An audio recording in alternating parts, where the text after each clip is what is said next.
আন্তর্জাতিক ট্রাইব্যুনালের মামলায় আজকে রাজসাক্ষী হিসেবে কাঠগড়ায় উপস্থিত হয়েছেন সাবেক আইজিপি চৌধুরী আবদুল্লাহ আল মামুন।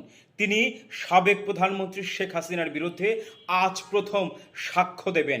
তাকে কেরানীগঞ্জ কারাগার থেকে সকাল 9টা 25 মিনিটে ঢাকার আন্তর্জাতিক ট্রাইব্যুনাল আদালতে আনা হয়। এ সময় চৌধুরী আবদুল্লাহ আল মামুনের হাতে কোনো হাত করা ছিল না। তিনি স্বাভাবিক অবস্থায় আদালতে প্রবেশ করেন।